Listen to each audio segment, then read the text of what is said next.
Yes, at the 2021 Miami Half Marathon. We're coming for you, Florida. So that is.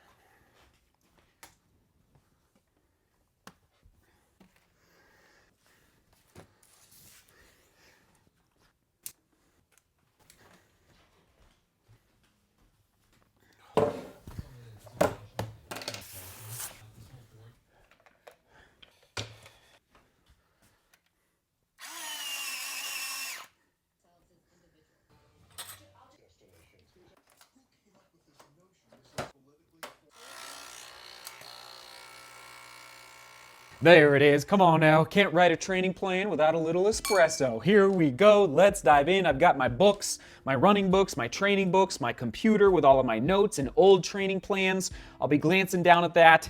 Oh my goodness. What a day. What a world. And yes, wah, wah, wah. That's right. Crazy, everybody. The Miami Half Marathon was canceled yesterday. I registered, 3 days ago, I think it was, and yes, it was canceled yesterday, January 31st, 2021.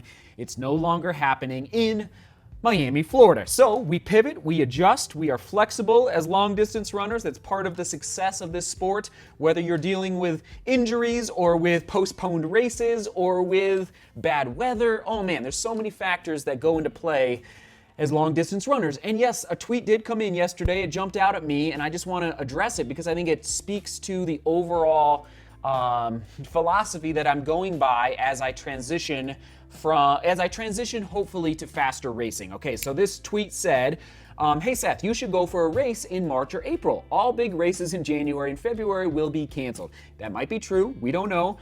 Even March is not a safe call. Why don't you try Boston Marathon in April instead of New York in November, and then go for a marathon in Europe in the second half of the year, like London or Berlin? And I tweeted back to him and said, the reason that I am excited about racing January or early February 2021 is because I'm not getting any younger. I'm 35, and what I have found as I transition through my 30s is that I need to continue to work on my turnover. So I said to him, rust sets in quickly for long distance runners, especially in your 30s, meaning the last race, if I don't race until March or April of 2021, my last race would have been the Pikes Peak Marathon of August. That's like, 7, 8 months in between races? That's way too long in between races. And yes, of course, we can do virtual races, we can do time trials,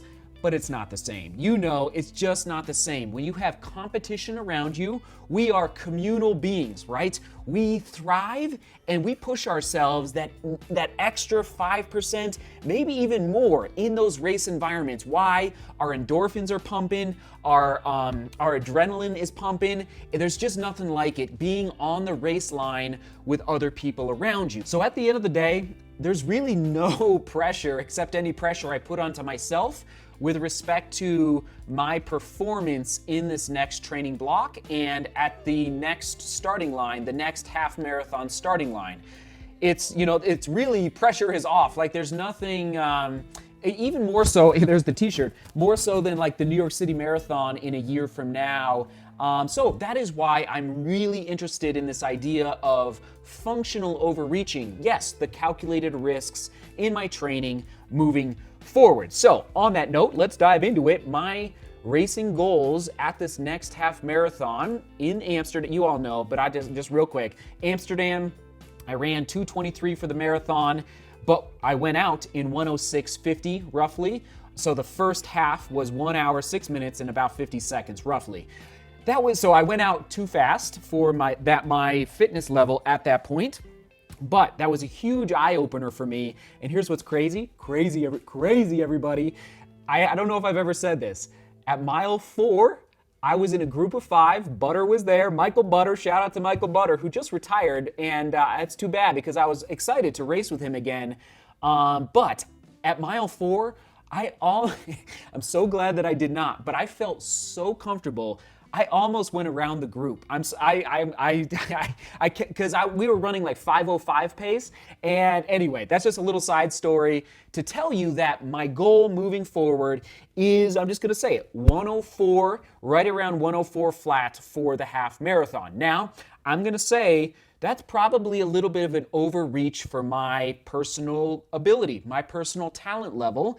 And that is part of my process of figuring out, okay, what is the game plan for the next training block? Know your goal, know your strengths and weaknesses, and then understand the training process, the training plan to get to those goals, okay? That's kind of the mental process that I go through as I'm writing my training plan. So know my goal, 104, right around 104. If I could break 104, that would be amazing. All right, let's just break it down. What is it? 4:53 a mile, 3:02 per kilometer, and yes, 15:10 per 5K. Now, 4:53 pace kind of scares me a little bit, 4:53 a mile, but as you start doing the math, 15:10 per 5K, that becomes much more realistic in my mind and in my brain, like at sea level, with the right competition and the right weather conditions and on the right course. I think it's a stretch. It's a huge stretch for me personally, but I think it's actually within the realm of possibility, okay?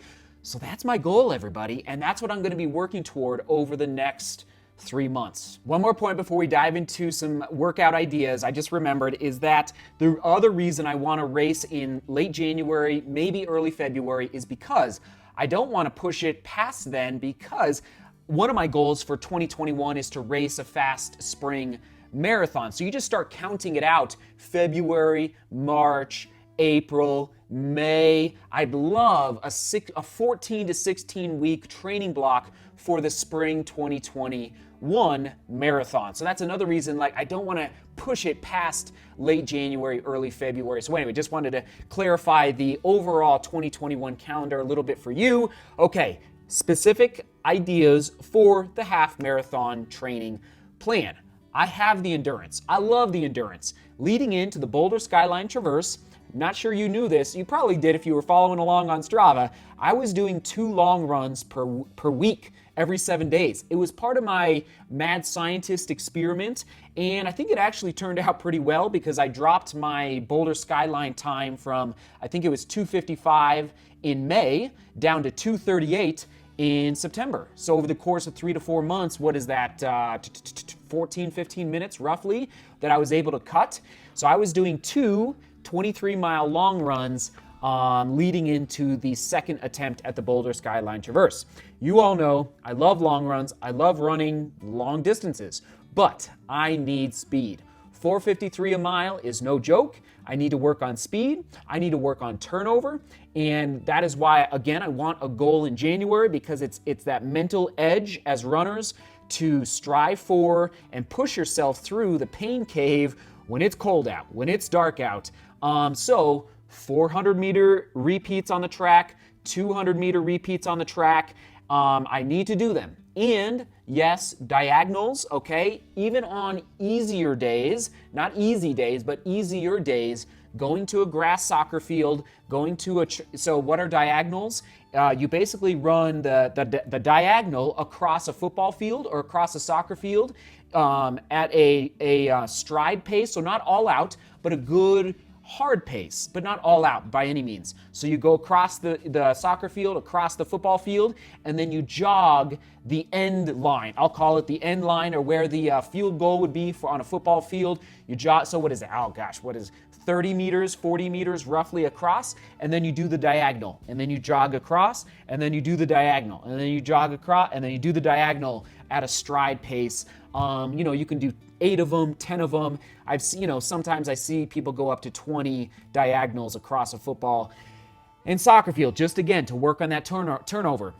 In addition, to replace one of my 23-mile long runs, an example of a workout that I'd love to do is 5. Well, I know this is it's a lot, but is 5 by 3K, 4 by 2K, and then 5 by 3K, 4 by 2K, 3 by 1K. There it is, okay? So again, working on pushing my ability to hold a faster pace up to my goal distance for the race, which in this training block is the half marathon. I know I just shared a lot. I wanted to dive into it a little bit with all of you, share with you my process and the beginning of, I wish I could show you the entire training plan, but we would be here for the next 3 to 4 hours. So I'll keep sharing with all of you, and it's not done yet. I'm just diving in. But one last point before we toss it to True Love for Tuesdays with True Love is that one of my goals is always to have the training plan written before I begin the training plan. So Monday is coming up, sooner rather than later, 5 days away. So over the next 5 days, I'll continue with a pencil to plug it in and to write it in. And the reason I use pencil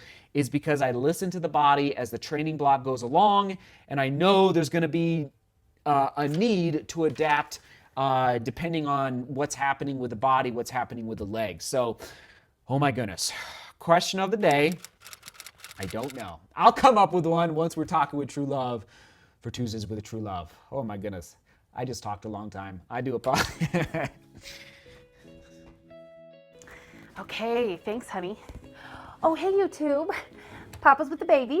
So now you get Tuesdays with True Love. Hey-o, little update. First, he's going to throw up on the screen what I did this past week. And congratulations again to everybody who's on my track. We are getting so close and we're doing good. I would say this last week was very good. My heel hurt me about 2 different times. And those, of course, were the days that I did no stretching. The day just flew by, or there was play dates and school runs and grocery runs, and it got too crazy to stretch. Ridiculous. I absolutely could find 30 seconds to 2 minutes 3 times a day to stretch. And then I realized it's in my power. If you don't want it to hurt, just make sure you get your stretching in on my foot log and the slant board. And that is the ticket, you guys. That is like the magic little equation. And the days I do that, I don't even think about it. I don't even feel it. It's not even a thought that crosses my mind. So that was awesome. And then something else that happened this week, I had what I would call like a bad run. I can't remember what it was. Technically what I was supposed to be doing. I did what I was supposed to, but it just was bad. Like my heel had hurt and I didn't feel like I did a good job, and nothing was, like it got done, but it was bad. And so it put me kind of in a foul mood for my beautiful family when I got back. And as you all know, the mama's mood can quickly percolate down to the whole family.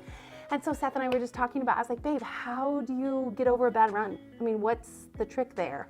And I realized a lot of times I'm going at night after everyone's already in bed. So if I do have a bad workout, it doesn't affect anybody but like me and my attitude while I'm watching, a National Geographic documentary. So anyway, those are kind of the points from this week. We are getting so much closer. And I, for one, am just getting pumped. So you guys stay the course. I will see you next week. And thank you to whoever that was, you know who you are, who taught me exactly how to enter a manual activity on my Strava account. So now when I hit up the gym, like when it's too dark and it's time for me to do my workout, I go to the gym. And so that's been so nice to be able to record that. So thank you. All right, he's gonna throw up on the screen what I'm gonna do this week, and enjoy the rest of the vlog. Actually, the vlog's over. Oh, the vlog's over. Here's the papa and the baby. I got the baby. The vlog's over. Thank you again for listening to the training plan process. We love you. Onward and Oh, yeah, he's all right. fussy. We'll toss it to something. Yeah. I don't even know. Okay, my favorite is the cookie chase, but we always toss it to always that. toss it to cookie Okay, chase. we'll toss it to something. We'll toss it to, you know what we'll do Yeah. when I ran the pumpkin pie. Oh yeah, when husband ran the pumpkin 5K, that's fun, Which right is here. when I released my fascia tendon. Oh, anyway. so that'll be perfect. Seek beauty Work hard. and love each other. We'll see you tomorrow. See you tomorrow. Ciao.